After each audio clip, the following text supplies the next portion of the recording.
All right. I was having some technical difficulties there for a second. So hopefully, looks like we've got one person in here right now. I'm gonna have to kind of work on my video setup. That was a little tricky on this one. So, anyways, you got to watch me fumble around for a little bit with with my iPhone, which is always good. But I'm super excited to be here and do this first ever Facebook, or not Facebook, YouTube live stream for the Black Level members. So this is something I'm really excited about doing because it allows me to connect with people that are supporting at the highest level on YouTube. And I'm already having a lot of fun doing videos for YouTube, and especially trying to think and understand better what everyone out there is interested in learning more about. And so I'm hoping that this live stream is a good opportunity for everyone to be able to give some feedback. And as we get into this, is going to be a monthly thing for the Black Level members, is to get this live stream. We're going to go 60 minutes. So it's ample time to really go deep on a topic and dig in and basically, really understand whatever you guys are asking for. I know one thing a lot of people have been responding to in terms of videos is the need for maybe doing some sort of video analysis.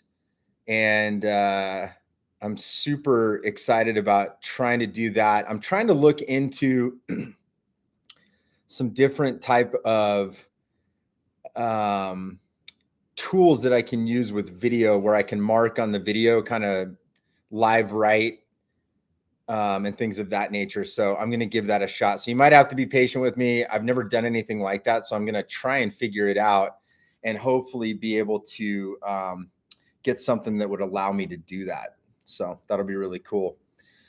I'm just trying to make sure, hopefully the volume's okay on here and you can hear me correctly. Doesn't look like I'm getting a ton of volume, so I'm trying to make sure. If you're on here and listening, let me know. So we're going to be going over today is sort of like a Telemark preparation deal, where we're going to be able to kind of how would I prepare for the season. Oh, awesome. Thanks, Josh. That's awesome. Cool. We're going to be doing sort of a preparation of how to get ready for the season and sort of some of the steps that I like to go through. We're going to be talking about gear maintenance, going over boots, binding, skis, then getting into what equipment you may want to upgrade. That's super important. I know that's obviously a huge question when we're dealing in retail. And again, boots, skis, bindings, those are kind of things. Talk about some simple fitness stuff, things you can do to get ready for the season, things I'm doing, things you may want to do that are good cross training. And then I'm going to kind of end up with some travel stuff, things you maybe want to be thinking about in terms of places you may want to go and things you may want to do, and a little bit of checklist there. So to kick things off, so if you did watch the public live stream that I did earlier in August, I started off the live stream talking a little bit about some history items, just because I always think that's kind of a good way to break the ice with everybody, and figured I would do the same thing today. We won't spend a lot of time on it, but I picked a couple items out of things that are in the Freeheel Live shop that I think are fun little tidbits to just think about how far it's come in terms of technology, and also some things of maybe where we're still thinking about. So one of my favorite things, this is one of my favorite leather boots that I wanted to show you. This is actually, this is the late 1980s. It's called the Merrill Super Comp. And this is, when I got into Telemark, I got in the year after plastic boots came into existence. And so a lot of the really badass people were out skiing on these things, and certain bindings were really popular with it as well. But this is if you listen to the podcast at all and you like history, this is basically the result of a lot of people sort of innovating on the idea of how to reinforce a leather boot with something that had a stiffer cuff. And so you had the nice flex of the leather, but you had the stability of the cuff. You also had a pretty beefy liner. You can see it's pretty much like a modern day liner, and 3 buckles, and then a low strap on the bottom. No ski walk mode. Basically, you're kind of like that. That was the forward lean was just set, and it's an amazing boot. Actually, it's really fun to ski. So if you pick up a pair and you find a pair, this is a really fun one to ski. And actually, you can ski pretty much like a plastic boot. I mean, it's right there and allows you to do quite a bit of skiing. So that's a fun little history item I thought I'd show. This, if you were not around Telemark in the late 1990s into the early 2000s, you probably have never seen this. This is called the Skyhoy binding. And this is actually a 75 millimeter full step in releasable binding. Okay. So basically that 75 millimeter toe could fit in here. And then this came up just like an alpine binding and adjusted to the size right here of your foot. And then you'd put your toe in and click down just like a binding would click. And then it had this pivot right here. And then it had these little releasability tabs right here, right here. The crazy part about this one is this is the mounting pattern. So you only had these 4 holes, and basically it was a lot of weight on this section for that mounting pattern. And this thing broke a lot, but this was made by Black Diamond in conjunction with Fritchie, which was an early alpine touring company. So there's your little history to kind of warm things up. And yeah, let's get into it. So let's talk about gear maintenance. You know, as we're getting into Telemark season, you know, it's going to be the 1st of September. Things are going to start clicking by. If you live in the Western United States where we live, I mean, we start seeing people go skiing sometimes by Halloween, not usually open at the resorts, but people have enough snow in the backcountry. They might go walk around. It's rocky, especially the young people that are motivated.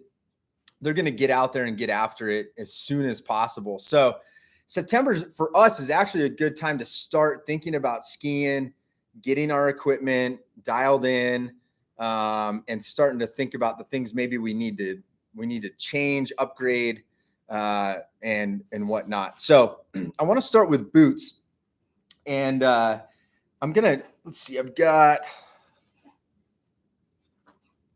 one boot here, and I'm gonna kind of go through. I'm going to go through how to check your boots to get ready for the season. And this is something you can use obviously before the season. I also recommend it throughout the season, especially like mid-season. Take a second and sit down and actually look at the equipment and make sure that it's working okay. So how I like to do it, I've got an NTN boot here that I'm going to use first. And I want to kind of show you how I go through this. This is a brand new boot, so there's not going to be anything wrong with it, but you can sort of follow of how to do the check. So I always start at the toe, and then I kind of move back through the boot and then up the boot. And that way I can kind of check things out. So one of the things is I look at the toe of, let's say, an NTN boot. And I think I had a 75 millimeter boot here, and I'm not sure where I put it, but I'll walk you through this and kind of give you the idea of what we're talking about. On the NTN boot, so one thing on this particular boot, you'll notice I've got tech toe availability right here.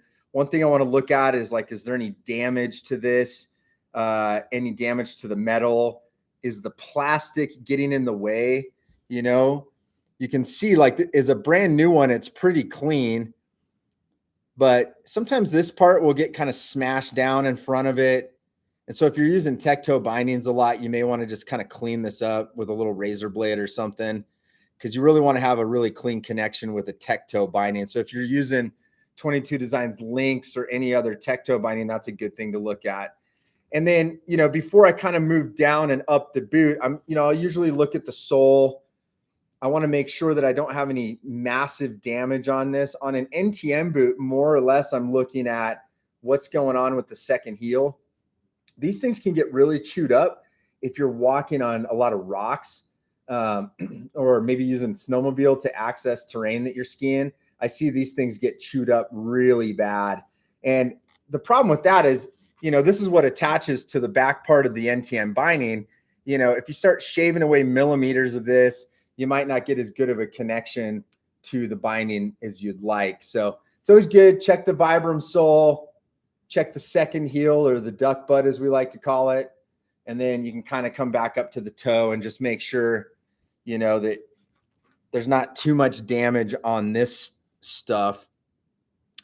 Sometimes some of the bindings will compress some of the plastic, and that may or may not be an issue depending. I mean, it's kind of case by case basis, but there might be some damage to that. You just want to kind of keep making sure that you're not losing the connection to the binding, which is the most important part. Okay.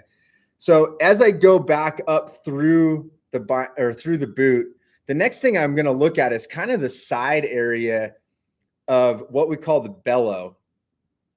And on the outside, generally speaking, you're not going to have outside of the boot, meaning the part that's facing, away from you, not the inside. This would be the inside that we call it, outside of the boot. I don't usually see a lot of wear and tear on here, but this is when I want to flip this over. And on any boot, I want to start looking at the bellows. Okay. And I really want to analyze and make sure that I'm not getting any wear and tear on the actual bellow. And especially want to make sure there's no holes in it. Okay. So that's an important part, because if you get a hole in the bellow, it can end up cracking. It's going to let water in for sure. It's just going to be miserable, and it's really not going to perform up to standard. So you really want to keep an eye on the bellow and the wear and tear. Now, most boots like this TX Pro from Scarpa has what's called a bellow guard. And so if you look at the profile of this from the front, you'll notice that this bellow guard sticks out. It protrudes off the boot more than the bellow. So obviously, really what's happening is skis start chopping like this. Okay. And the idea with this bellow guard, albeit it's not massive, it's maybe like 1.5 centimeters or something like that. It's deflecting it off the actual bellow. Now, as this wears down, it's really likely that this is going to start getting chopped up. That's what you got to watch for. So we usually carry the tongue. This particular, it looks like 2 pieces, but it's actually one. The tongue and the bellow guard all go together, and it's a pretty simple fix. It's basically just taking this bolt off and then putting some blue Loctite on there and then reinstalling it. So it's really important to watch that you're not cutting the bellow up, because there is no way to fix the bellow once you've cut it up. Okay. So that's what I want to look for on the inside of the boot. Also, that wear and tear. If you ski with a style where your skis are really going against the boot a lot, you will likely cause some mid-strap damage. So I'm obviously focusing on Scarpa boots because that's what we sell. Most boots have this mid strap. There's really only one boot that's out there that doesn't have it. It's the Scott boot, and you're not really seeing that often. If you live in North America, this is like most of what you're going to see. But anyways, what you want to do with any boot that has a strap like this, you can see this is just a little wire. And you can guess, like I said, is those skis will cut across and eventually chop that. Now, I want to bring this up. If you have a mid strap that gets cut on a Scarpa boot, this is an incredibly difficult thing, because it looks, let's see if I can show it up close here. It looks like there's an Allen key that fits in here. Okay. An Allen key does fit in there. However, this is epoxied in there and will not actually unthread. And the only way to do this procedure is to actually drill this out and replace it. This is so difficult that we actually don't even do this in the shop any longer, because you run the risk as this heats up from drilling it that you can melt the boot around it, and then the boot is no longer good. So just food for thought. There are shops that can do it. And I know if you live in Salt Lake, we have another shop that we work with, and they're just a little more equipped to do that procedure. So we have them help us out. Usually we carry the straps and they help us with this part. But don't be fooled if you own this boot. This is actually not what it appears to be, and that's really important. Okay, so keep that in mind.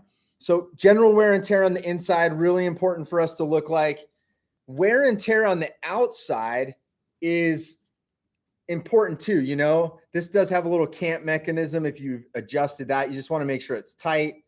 But then what I do is I like to go through each and every one of my buckles. Okay, so what happens a lot of times is these get bent and these wires get bent and they just don't fit.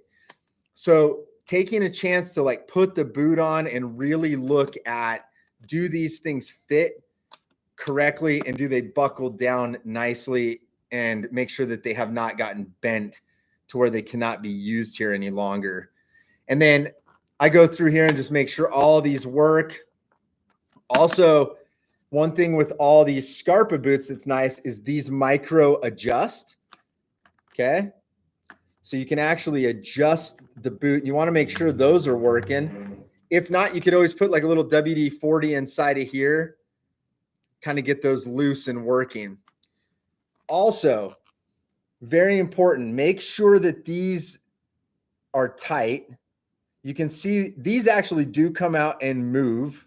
So you can put these over here and, you know, shorten up the length or elongate it depending on which way you're going. And that's really important too.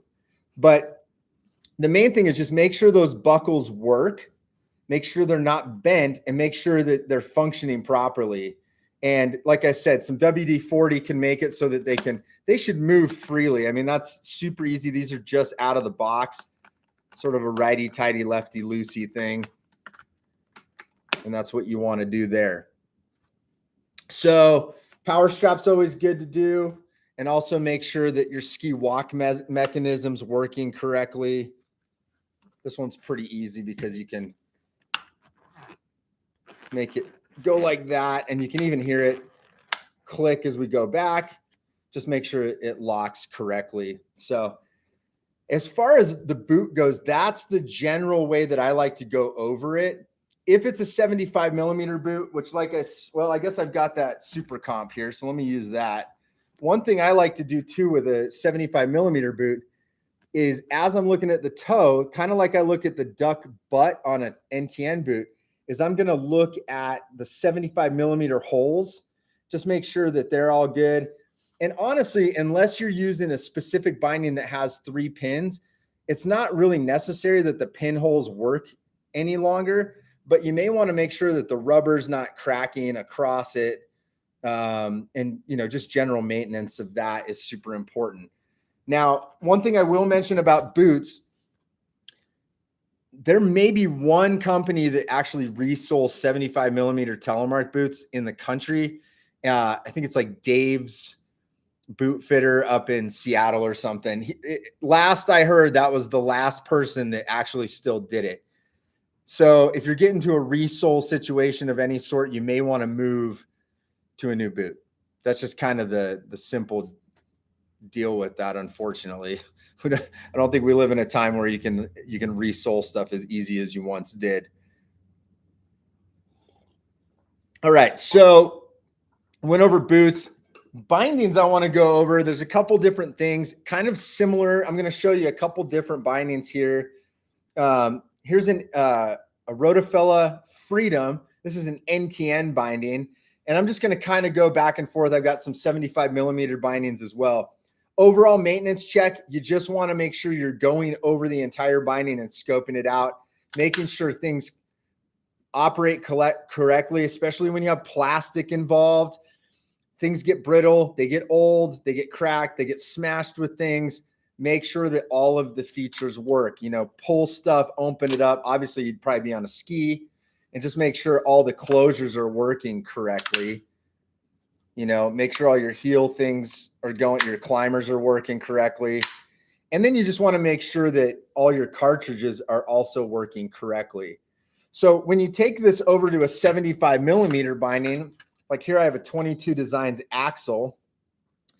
This is another great way to kind of look at the binding is, you know, unlike an NTM binding, we've got a cable that we've got to look at.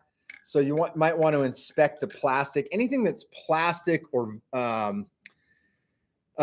any sort of similar material that could crack or get brittle, you definitely want to check all of that stuff. So the heel levers especially crack. On this one, sometimes the beaver tail breaks, which is this part, and you just want to make sure to replace that if you need to. And it's good to carry spares of that.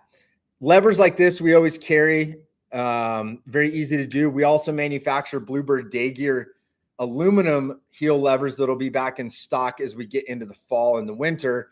And that's a good accessory that you can keep, that obviously aluminum doesn't break like plastic. So that's why we make those. On this particular one, you don't have to worry too much about the springs because there's no adjustment on them. They're just there. You probably just want to give them a once over, make sure they're good, make sure there's no plastic cracking in here. And then the other thing with this particular one, it has a ski walk mechanism. So I'm doing this instead of a ski pole, but just make sure that works. That's your free pivot. I always use a Sharpie. That seems to work really well to imitate the ski pole. Again, some WD-40 or something in there. If it's not functioning very good, there's just a little mechanism underneath here that needs to be able to slide within the plastic base. So you want to look at that. So if you have an older cable binding, you know, one of the big things, if you are, you know, this is a binding that a lot of people have had over the years. It's called the G3 Targa. This beautiful red cable binding that very much is familiar to a lot of people. And I wanted to bring this one out because this is something that's very important to look at.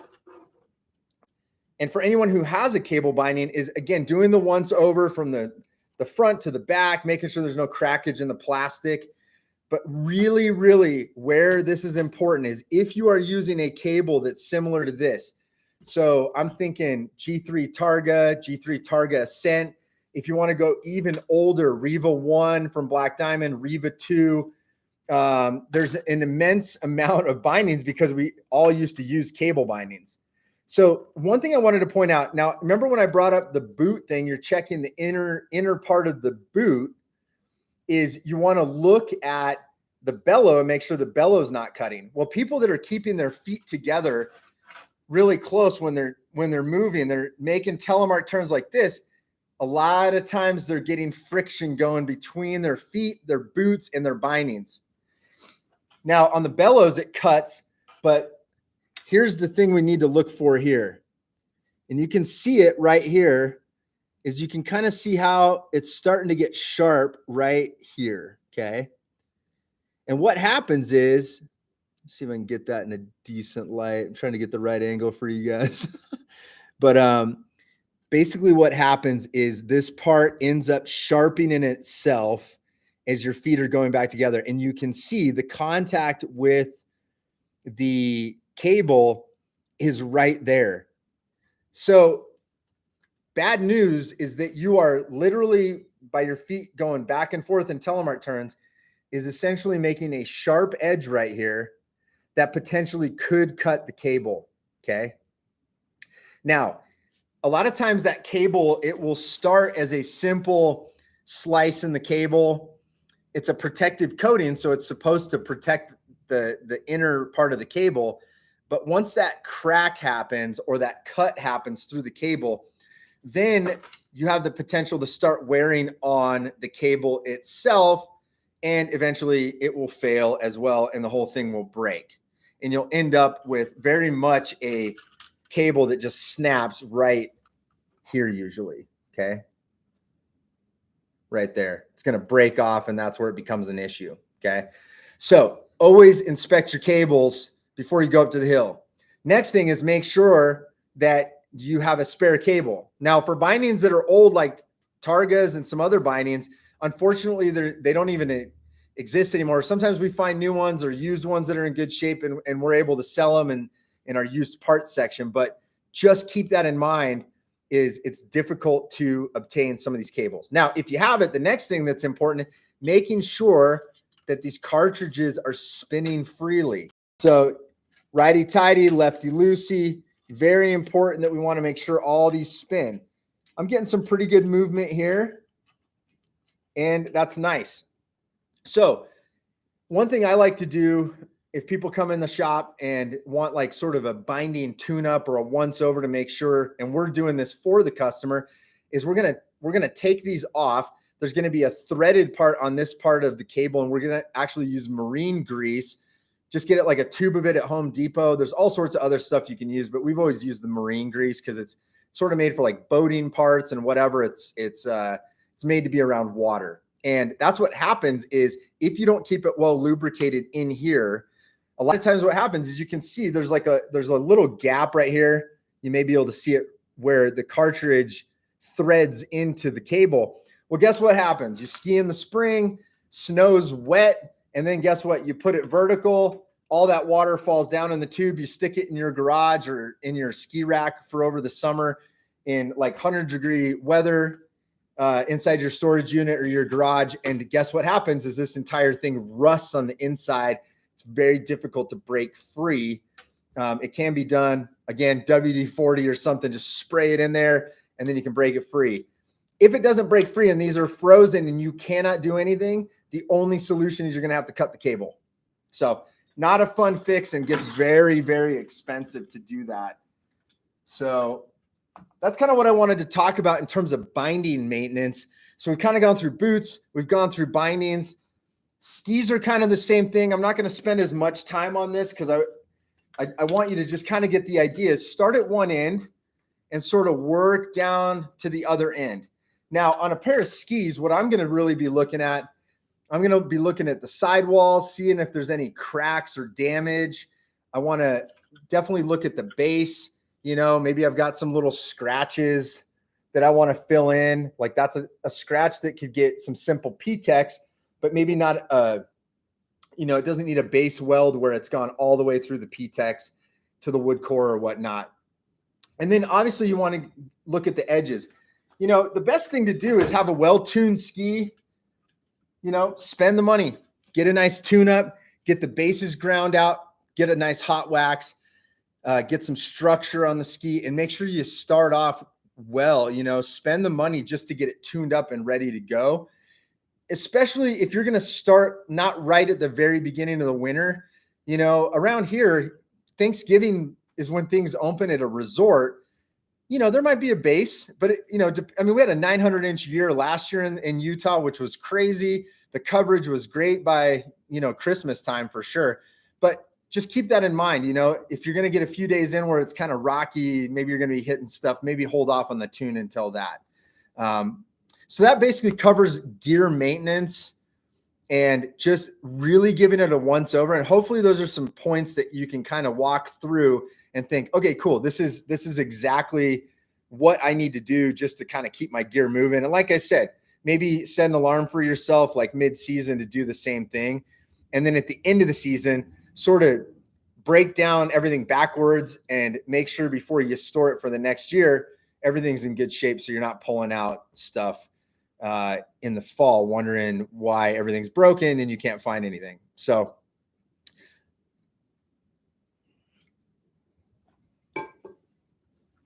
Josh, I think you're the only one here too. So if you have any questions, man, definitely hit me up. I'm going to keep rolling, but if you have any questions about anything that I'm going over, feel free to type it in.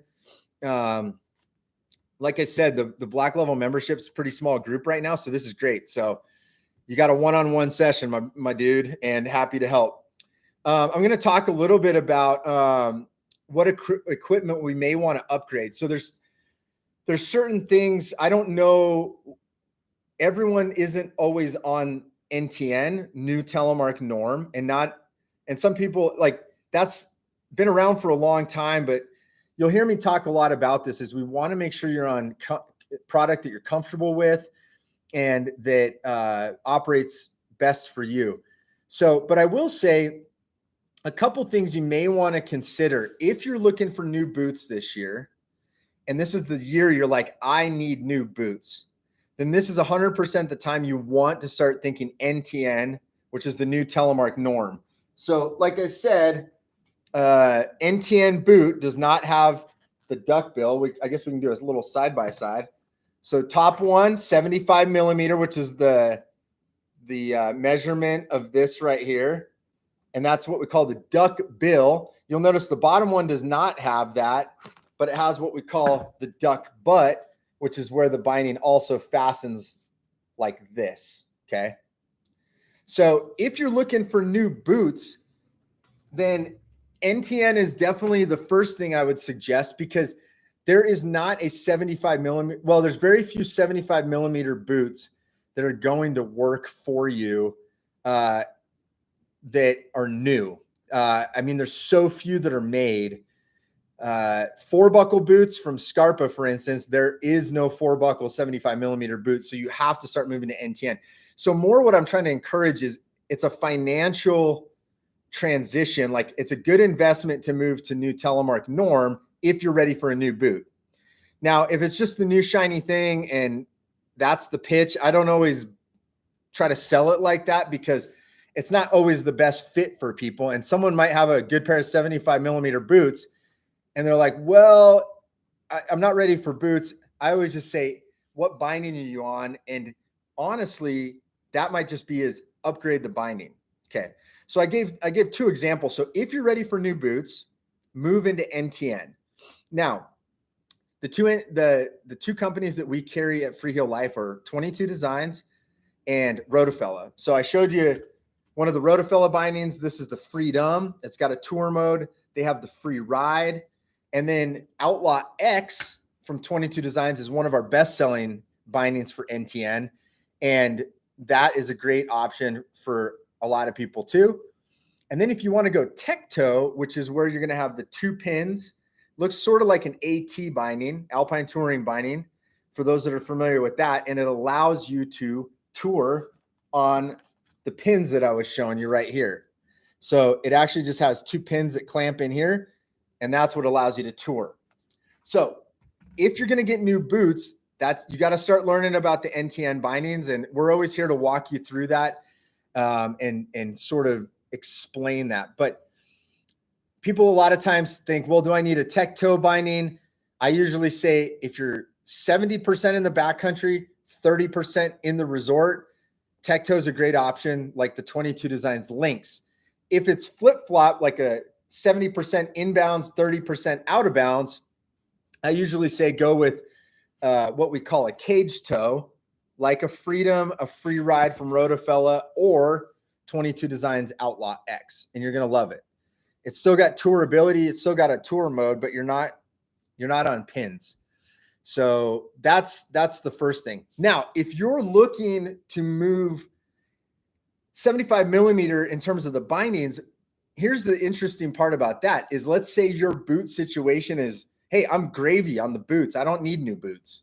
So here's what I would suggest is, if you are looking to upgrade in the 75 millimeter realm to a better binding, in most cases, this is it. Like I said, 22 Designs Outlaw X is sort of our best NTN product. This is the axle, which is very similar. It uses the same base plate and tour mechanism as the Outlaw X. And this, in my opinion, this is my personal opinion, this is the pinnacle of all 75 millimeter bindings ever. Like, it incorporates everything that we need. So it's got a ski walk mechanism. And again, I'll show that. What it means is you can put your pole in here. It's easier with a pole than a Sharpie, I promise. And this disengages the springs and allows you to free pivot tour, which means you can walk up without resistance. Then you get up, you're going to lock it down and see you're in ski mode now. And now the springs will activate as you drop a knee. So what I think is also amazing about this is you have these 3 pivot points that you can actually change the pivot of where your foot is. And I think that's amazing. So if you're looking to upgrade in the 75 millimeter realm, this is a great option. If you're looking to switch boots, look at an NTN boot because that's where it's headed. And don't buy into anything online that's like NTN versus 75 millimeter. It's just the way you fasten your boot to the ski. Okay. So that's an important thing to remember. So that kind of takes us through like what kind of gear upgrades you might be looking at in terms of ski for boots and bindings. In terms of skis, I'll keep it really, really simple. So, excuse me.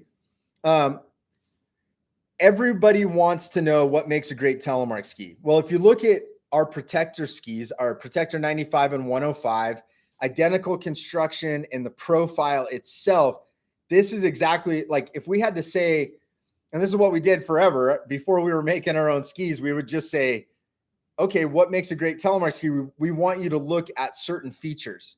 So we want to look at what's called early tip rise.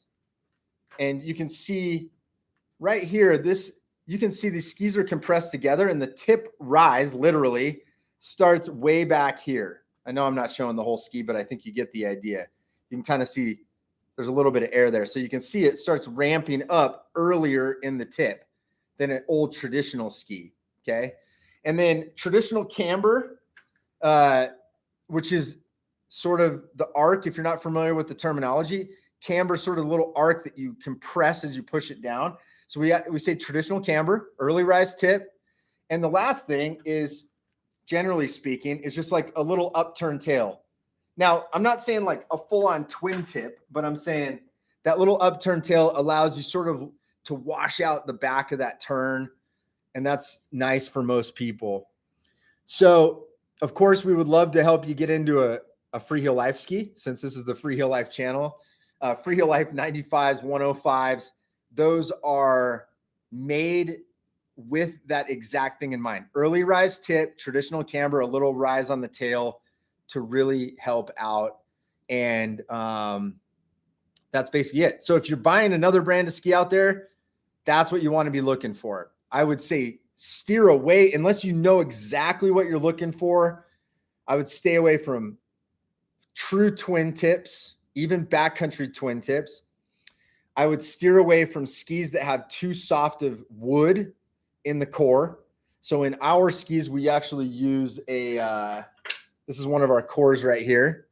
So we've got 2 pieces of ash in the center, and then we use poplar on the outside. Poplar and aspen are fairly similar. That's just to lighten it up a little bit, but binding retention is very important for Telemark. You don't need a Telemark specific ski, but you need something that's going to keep your binding down. So happy to walk you through all of that. So I think that's a great place to sort of move on from equipment. Equipment's obviously a big part of what we do because it's so specific. The boot and the binding especially are very specific to the Telemark turn. So you want to make sure you understand it to a certain point. I don't think you have to be, nerd level 10,000, gearhead to really enjoy good equipment and understand it. I mean, I think I grew up not being I don't even know if I'd consider myself a gearhead, even though I'm very knowledgeable in it now. I try to understand the basics of what it's going to do for me and make sure that I can keep it in good shape. And I think that's kind of what I encourage most people to do is you don't have to be super over the deep end with it. Hell, I'd like you to spend more time skiing and having fun doing that than, measuring grams of stuff. Like, we can all look that stuff up if we need to, but yeah. So I didn't really cover a whole lot of like backcountry specific stuff. Maybe we can do that if that's something of interest in the future, or in resort stuff. So keep that in mind. I wanted to talk a little bit about fitness because I know me, when I get into summer, I'm always like, okay, I've got time. You know, you get done with ski season and now you're thinking, um, you know, I'm going to have time to get ready. And then all of a sudden it's like September, October, November, you're like, oh man, I'm not in shape. So, you know, there's a couple things that I've been doing. I'm just going to share what I'm doing. I would love to hear in the comments what you are all doing out there. You know, I know a lot of people around Utah are very much into mountain biking in the summer. I'm not a biker personally. I enjoy it if I go, but I'm not a biker. What I have been doing is spending a lot more time swimming, you know, once a week. That's been amazing. I love the movement that I get out of that. I think that's a great thing to be able to do in the summer. I wasn't a swimmer either, but I started doing laps maybe a year or two ago and kind of just got into that rotation of doing that at least once a week. And I absolutely love that. Hiking, I've been doing a bunch of hiking. So I find that hiking for me, I like the unevenness of the terrain personally, not just like the cardio side of it. But of course, being in the mountains is awesome. I like the unevenness of the ground, up and down, boulder fields, rocks. I feel like for me, you know, I don't know the science behind it, but I feel more, I feel more ready.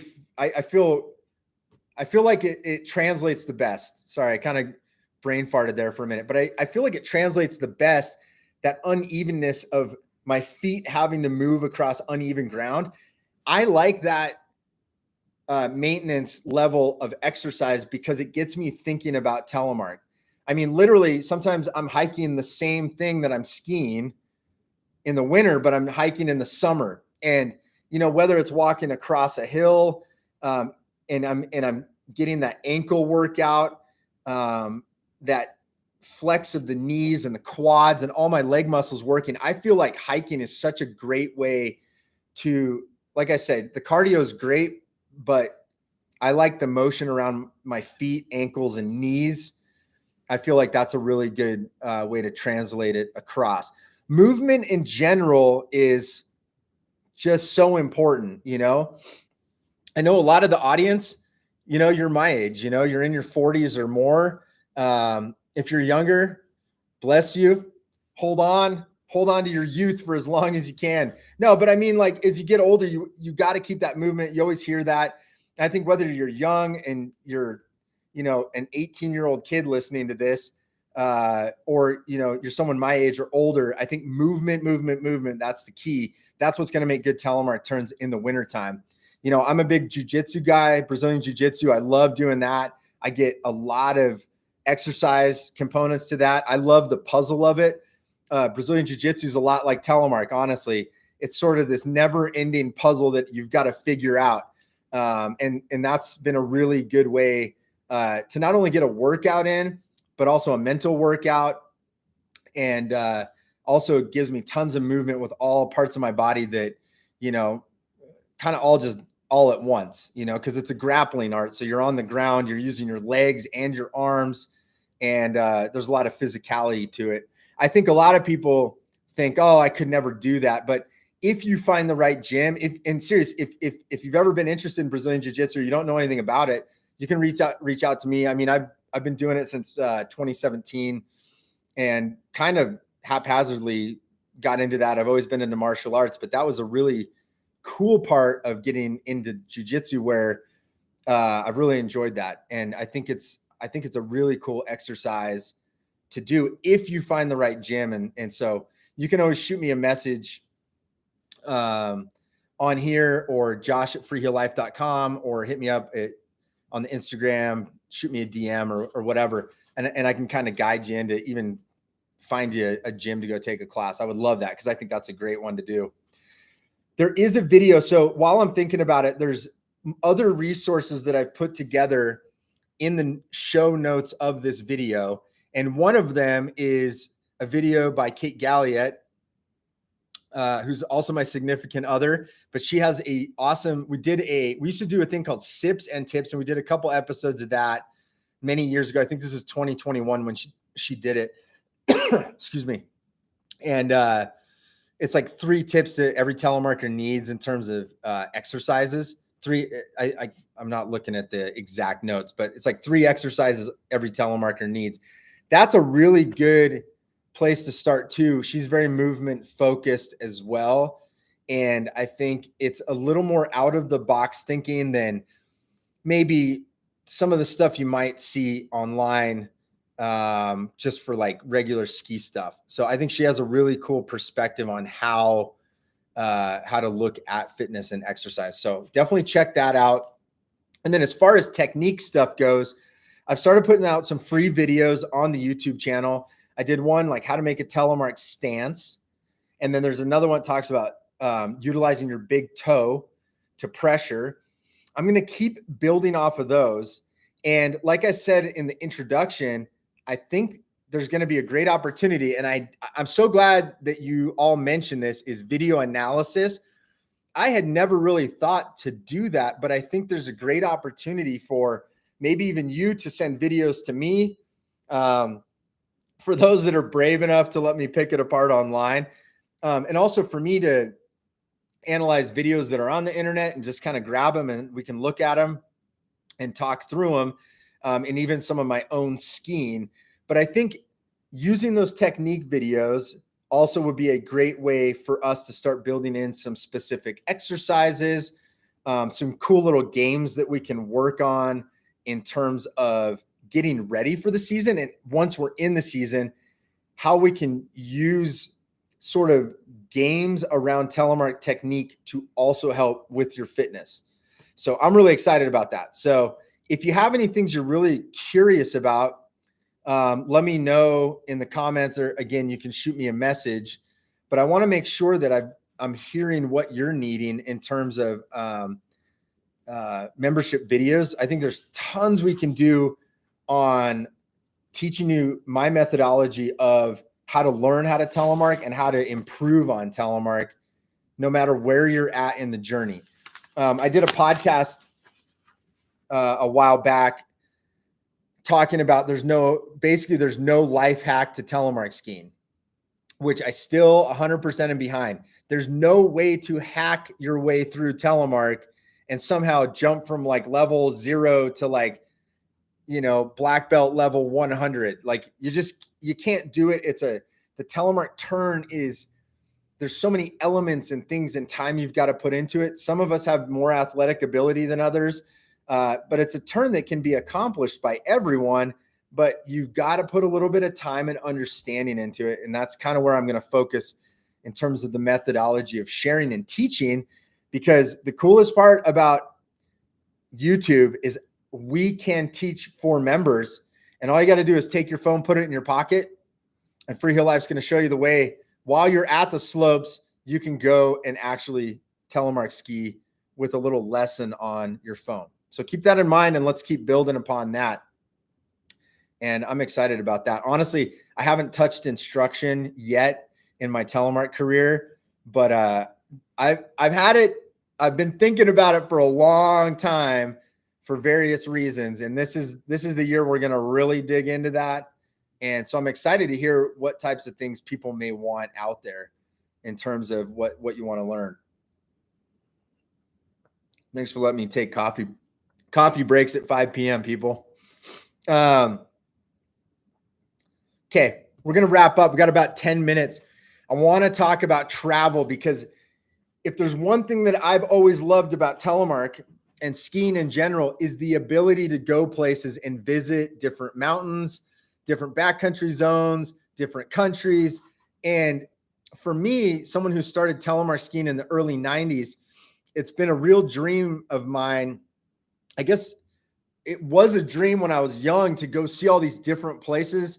I remember I went on my first ski trip when I was like 18 years old. I was a senior in high school, and I wanted to telemark all the mountains in Colorado, hop in the family minivan, and here I go. And I'm going to check these places out. And we did like 9 resorts in 11 days, and it was phenomenal. It changed my life forever, because all I wanted to do from then on out was travel and see things. And telemark is a great way to connect with people through festivals. that are all over the world. And honestly, even if you're not going to a festival, I always say the best part about the Telemark community is I can show up to a resort, and if I see another Telemark skier, I can cruise over, and almost 100% of the time, I'm going to be like, hey, what's up? You want to take a lap? And we're just stoked that we both Telemark ski. We don't even know each other. So I feel like that's such a beautiful part of Telemark and the community. Like I said, there's no hack to it. So when you see someone else, even if they're a beginner, it's sort of like, hey, we both sort of paid into this thing. I also think that's why telemarketers get people talk a lot of crap about them, because they're so proud of it. And I think honestly, it's like, I don't know if it's pride as much as you're just like, do you realize how much work I've had to put in to figure out how to do this thing? Of course I'm going to talk about it. So that's kind of how I feel about it. But as far as travel plans, I know 2 festivals. So Telemark festivals it's kind of the festival format is sort of unique to Telemark in a lot of ways, because that's sort of how historically telemarketers gathered at these different places. And I'm going to be going to a couple festivals this season. One of them is Midwest Telefest, which is going to be in February. It's going to be in the Upper Peninsula of Michigan. If you don't know what the UP of Michigan is, look it up. It's a badass spot in America that you may or may not know about. But we're going to go up and we're going to actually do some skiing. There's like 200 some Telemark skiers, 300 Telemark skiers that show up and converge all on this one spot, and we all go skiing, and it's amazing. So Midwest Telefest is one. And then later in the season, I'm going to try and hit Hawaiian Nationals, which is up in Sun Valley. These are two festivals that have been around for like 30 years. There's a lot of history to them. I've talked about both of them on the podcast. So if you want to search for podcast episodes and get kind of a backstory, those are great. Usually there's demos at these. I believe we're going to do demos for sure at Midwest Telefest, and I'm working on having a Freeheel Life demo with all our skis at Hawaiian Nationals in Sun Valley as well. And this is a great way to come. There's usually like some sort of fun race or something that people do. And really it's a time to get together, have a beverage of choice, talk about equipment, telemark with people you may not know, you may know, maybe you came with friends. And it's just a good old time around people that are doing that same thing. So I highly, highly recommend that. So that's in the United States. 2 of the travel things I wanted to call out is November 27th and 30th in Europe. We've got the Freeheeler opening in Hintertux, Austria, run by my good friend Richard Scherf of Freeheeler. And we're going to be doing some partnership stuff with those guys, and highly recommend going to that. Great way to kick off. They call it the Freeheeler opening, or Freeheel opening, kind of opening the season in Europe, and everyone shows up. You've got like FIS World Cup telemark racers and kids stuff going on, and it's an awesome time. And then at the end of the season, last year we've partnered with my good friend Paul Fluke, who runs Telemark only in Schiltorn in Switzerland.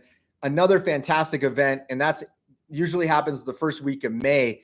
That is where they literally open the resort only for Telemark skiers. So when you go to this awesome place outside of Mürren in Switzerland, it's only Telemark skiers, and it's an awesome time. I've been there once. Taylor's gone 3 times, I think. Taylor Johnson, who works here with me, and also is one of our ski makers and general managers. So I wanted to call that out. So get your passport ready if you're thinking of going. Again, that's a checklist item. Get that passport dialed in. Also, the last thing I want to end on is a lot of people think, well, I'm going to travel, even in the United States. Like, hey, I'm going to Utah. And you know what? I'm just going to bring my boots and I'm going to rent Telemark skis. Well, news alert. It's sad, but true. Most people don't have rentals. People that had rentals 15 years ago don't have rentals a lot of times now, or they're outdated, or they don't know how to service them or whatnot. So I thought this would be a good opportunity to really call that out. There's not as many rentals. Make sure you call ahead, especially now that we have NTN and 75 millimeter stuff. You might be like, I've got the latest NTN boot. I'm showing up with my brand new TX Pros. I'm just going to throw them on my backpack as my carry-on, and I'm just going to show up because, of course, everyone's going to have NTN rentals. And it's just not the case. So you really want to make sure that wherever you're going, if you're not actually, Josh is talking about, tough to find gear in Canada. That's a great example. I can think about going up to Whistler for the first time. This was like almost 20 years ago. And back then there was more equipment, but I remember there was like one shop, and had I had like NTN gear at that time, it probably would have been really hard to get. And I agree. Josh is bringing up a really good point. Canada in and of itself, it's difficult. I would say Canada and the United States are interesting too, because West Coast, East Coast, you've kind of got a little bit easier chance of finding remnants of what were strong Telemark rental scenes at one point. And then in the center, obviously, because there's not as much skiing, but you kind of get to the flatlands, you leave you hit Alberta in Canada and go all the way to Ontario and even Quebec. And same thing down here. You leave Denver and you might find a little in the Midwest, and then you're going all the way to like Western New York before you're getting to stuff. It's very, very similar and very difficult to find stuff. So be sure to plan ahead in terms of the equipment you're taking. If it's me personally, here's my personal take. I always take my own skis. And maybe we'll do a whole little episode on it, how we roll traveling. But here's the basics. Like, I usually take 1 to 2 pair of skis. A lot of times I like to have 2 pair if I can. And sometimes I'll even have like a binding that I can swap from one ski to the other with like some binding inserts, or like a Rotofella Free Ride's got like a slide plate that I can put on both. That works out really well. Skis and some gear go in the ski bag. I always put my boots strapped over and throw them on my back and take them onto the plane with me. That's always the go-to. And maybe that's obvious to some people out there. Maybe it's not. That's how I roll. Literally one of the last times I went to Switzerland, just the way that I flew in, my bag got lost and I had my boots. And luckily my buddy that I was staying with in Switzerland had another NTN setup, and it worked out because I had my boots. But just plan ahead, especially with the boot binding thing going on right now. It's a little trickier than you would think to find that equipment. So, you can always reach out to us too. I'm always trying to plug people in where we can with maybe where there's a shop, or sometimes I think I had a guy hit me up from Chile, or he was traveling to Chile the other day on Instagram. And I was like, oh, this girl just bought boots from us. And he was asking about rentals. And I'm like, I don't know, man. Like, that's a country that's pretty tough to find rentals. But I was able to connect them. So the wonderful world of the internet. So I want to thank you for being here tonight. And if you're catching this later on, thanks for watching. And thank you for being a Black Level member of the YouTube channel. Like I said, it's a small group. I want to service your needs out there. So if there's videos that you're like, man, I would really like to know more about this topic, feel free to message. You can email me at josh@freeheellife.com and just tell me what you're looking for. It's great. I've got my plans, but I also want to make sure that I'm meeting your needs as well. And if you have friends that are Telemark skiers out there, we would love for you to refer our channel to them. And of course, our business as well. I know from being in business this long that word of mouth is really the way that growing this helps the most, because we can build a nice relationship over video or phone calls. And if we do a good job, we know you'll pass that on to the next person. So really appreciate you being here, especially Josh. Thanks for being here for it live, and super glad to know that we've got a friend up in Canada. So looking forward to doing this again, and hope that helped out. So hope everyone gets ready for the season. Looking forward to the 23-24 season. And until next time, spread Telemark always. Peace.